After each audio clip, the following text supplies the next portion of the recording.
بسم اللہ الرحمن الرحیم۔ السلام علیکم۔ قریش کے لوگ جب ابو طالب کو حضرت محمد صلی اللہ علیہ وسلم کے قتل کرنے کی دھمکی دے کر چلے گئے تو ابو طالب پریشان ہو گئے۔ وہ اپنی قوم کے غصے سے اچھی طرح واقف تھے۔ دوسری طرف وہ اس بات کو پسند نہیں کر سکتے تھے کہ کوئی بھی شخص حضور نبی کریم صلی اللہ علیہ وسلم کو رسوا کرنے کی کوشش کرے۔ اس لیے انہوں نے حضور نبی کریم صلی اللہ علیہ وسلم سے کہا، بھتیجے تمہاری قوم کے لوگ میرے پاس آئے تھے، انہوں نے مجھ سے یہ کہا ہے، اس لیے اپنے اوپر اور مجھ پر رحم کرو اور مجھ پر ایسا بوجھ نہ ڈالو جس کو میں اٹھا نہ سکوں۔ ابو طالب کی اس گفتگو سے نبی کریم صلی اللہ علیہ وسلم نے خیال کیا کہ اب چچا ان کا ساتھ چھوڑ رہے ہیں، وہ بھی اب آپ کی مدد نہیں کرنا چاہتے، آپ کی حفاظت سے ہاتھ اٹھا رہے ہیں۔ اس لیے آپ صلی اللہ علیہ وسلم نے فرمایا، چچا جان اللہ کی قسم، اگر یہ لوگ میرے دائیں ہاتھ پر سورج اور بائیں ہاتھ پر چاند رکھ دیں اور یہ کہیں کہ میں اس کام کو چھوڑ دوں تو بھی میں ہرگز اسے نہیں چھوڑوں گا یہاں تک کہ خود اللہ تعالیٰ اس کو ظاہر فرما دیں۔ یہ کہتے ہوئے آپ کی آنکھوں میں آنسو آ گئے، پھر آپ اٹھ کر جانے لگے، لیکن اسی وقت ابو طالب نے آپ کو پکارا، بھتیجے ادھر آؤ۔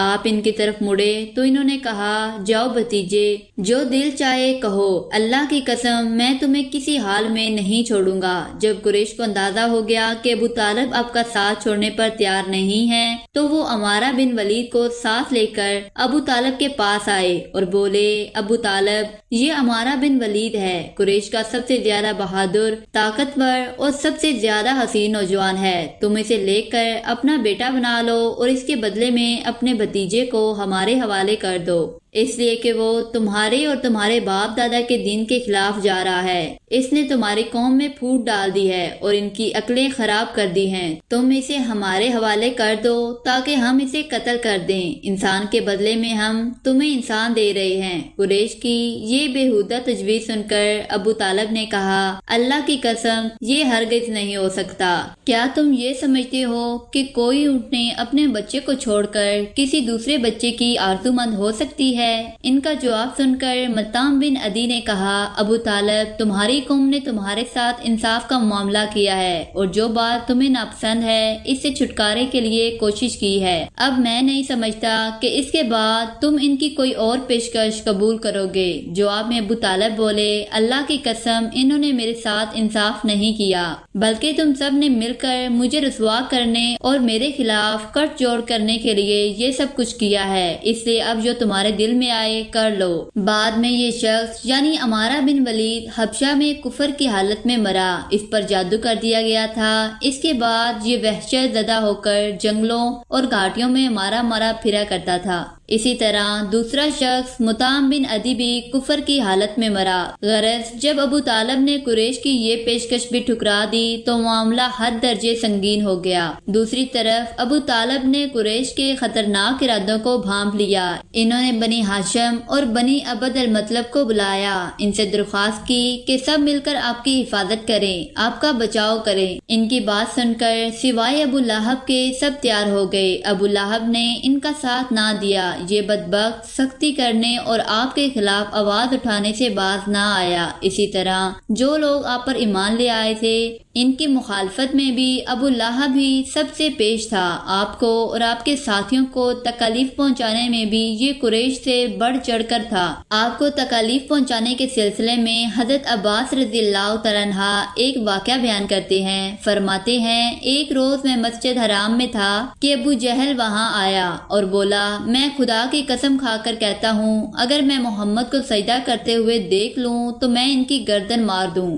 حضرت عباس رضی اللہ تعالیٰ عنہ فرماتے ہیں، یہ سن کر میں فوراً نبی کریم صلی اللہ علیہ وسلم کی طرف گیا اور آپ کو بتایا کہ ابو جہل کیا کہہ رہا ہے۔ نبی کریم صلی اللہ علیہ وسلم یہ سن کر غصے کی حالت میں باہر نکلے اور تیز تیز چلتے مسجد الحرام میں داخل ہو گئے، یہاں تک کہ گزرتے وقت آپ کو دیوار کی رگڑ لگ گئی۔ اس وقت آپ سورۃ الگ کی آیت 1 اور 2 پڑھ رہے تھے، اے پیغمبر آپ اپنے رب کا نام لے لے کر پڑھا کیجیے، وہ جس نے مخلوقات کو پیدا کیا، جس نے انہیں خون کے لوتھڑے سے پیدا کیا۔ تلاوت کرتے ہوئے آپ اس سورت کی آیت 6 تک پہنچ گئے۔ سچ مچ بے شک کافر آدمی حد سے نکل جاتا ہے، یہاں تک کہ آپ نے سورت کا آخری حصہ پڑھا جہاں سجدے کی آیت ہے، اور اس کے ساتھ ہی آپ سجدے میں گر گئے۔ اسی وقت کسی نے ابو جہل سے کہا، ابو الحکم، یہ محمد سجدے میں پڑے ہیں۔ یہ سنتے ہی ابو جہل فوراً آپ کی طرف بڑھا، آپ کے نزدیک پہنچا،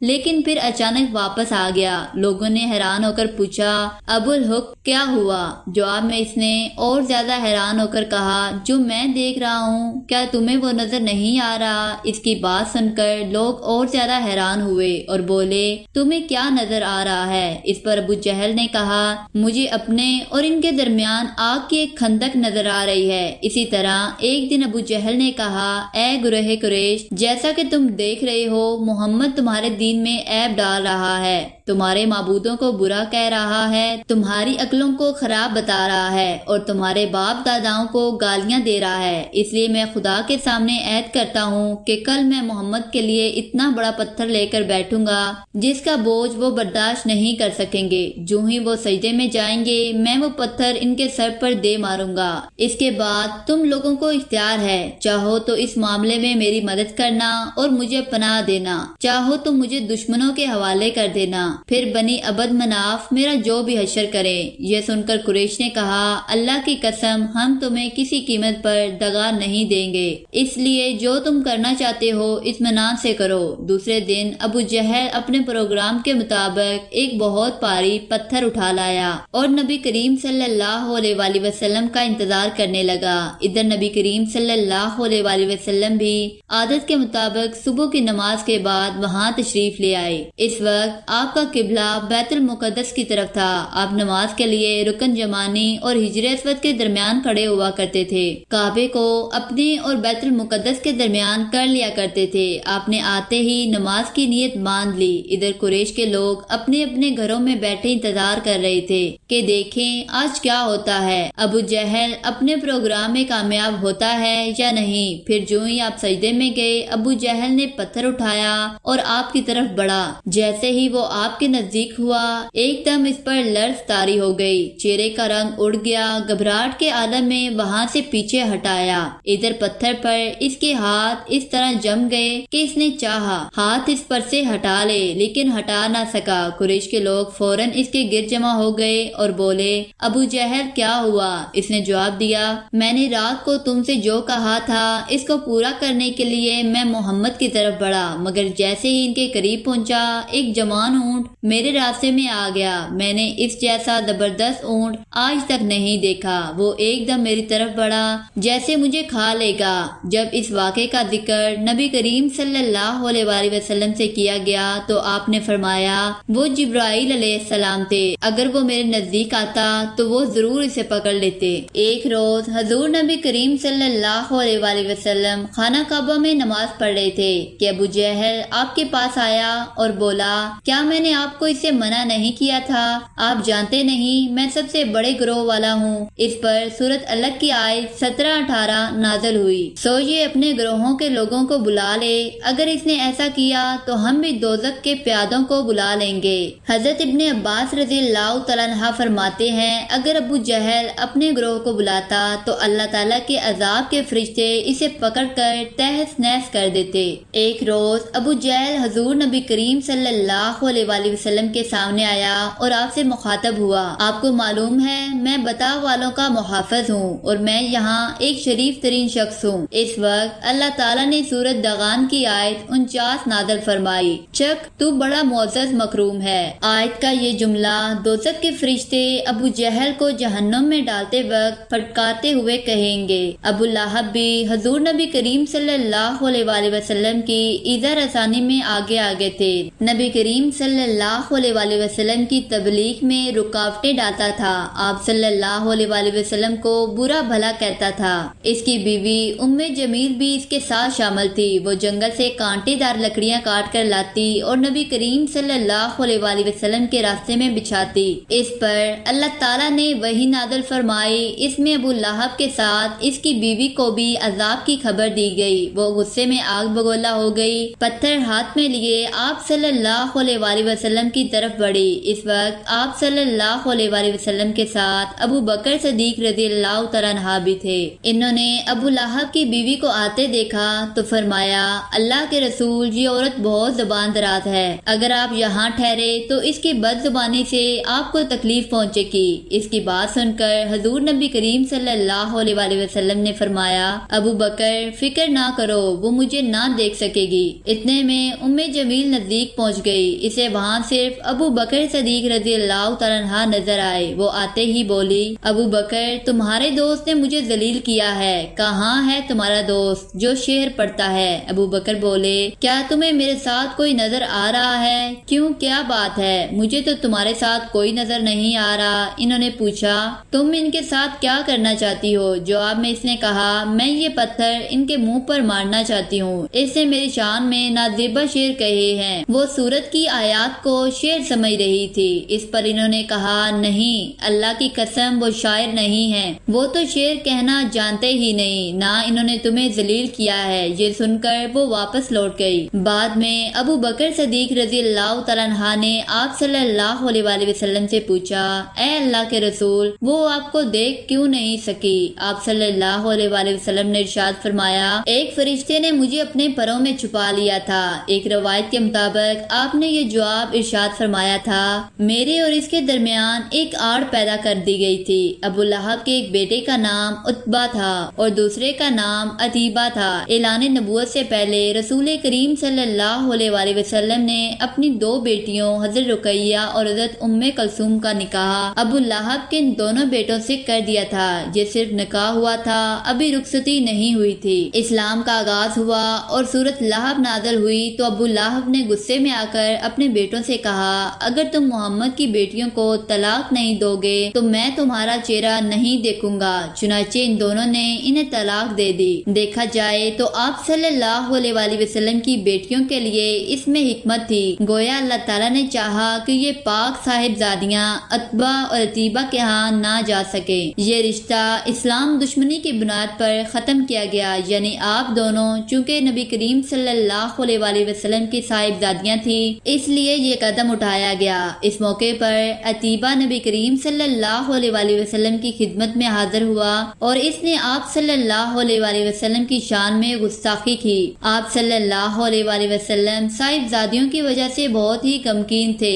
ان حالات میں آپ صلی اللہ علیہ وآلہ وسلم نے ان کے حق میں بد دعا فرمائی، اے اللہ، ان پر اپنے کتوں میں سے ایک کتا مسلط فرما دے۔ عتیبہ یہ بد دعا سن کر وہاں سے لوٹ آیا۔ اس نے اپنے باپ ابو لہب کو سارا حال سنایا۔ اس کے بعد دونوں باپ بیٹا ایک قافلے کے ساتھ ملک شام کی طرف روانہ ہو گئے۔ راستے میں یہ لوگ ایک جگہ ٹھہرے، وہاں قریب ہی ایک راہب کی عبادت گاہ تھی۔ راہب ان کے پاس آیا، اس نے انہیں بتایا اس علاقے میں جنگلی درندے رہتے ہیں۔ ابو لہب یہ سن کر خوف زدہ ہو گیا۔ نبی کریم صلی اللہ علیہ وآلہ وسلم کی بد دعا یاد آ گئی۔ اس نے قافلے والوں سے کہا، تم لوگ میری حیثیت سے باخبر ہو اور یہ بھی جانتے ہو کہ میرا تم پر کیا حق ہے۔ انہوں نے ایک زبان ہو کر کہا، بے شک ہمیں معلوم ہے۔ ابو لہب یہ سن کر بولا، تب پھر تم ہماری مدد کرو، میں محمد کی بد دعا کی وجہ سے خوف زدہ ہو گیا ہوں، اس لیے تم اپنا سامان اس عبادت گاہ کی طرف رکھ کر اس پر میرے بیٹے کا بستر لگا دو اور اس کے چاروں طرف تم لوگ اپنے بستر لگا لو۔ ان لوگوں نے ایسا ہی کیا۔ یہی نہیں، انہوں نے اپنے چاروں طرف اپنے اونٹوں کو بھی بٹھا دیا۔ اس طرح عتیبہ ان سب کے عین درمیان میں آ گیا۔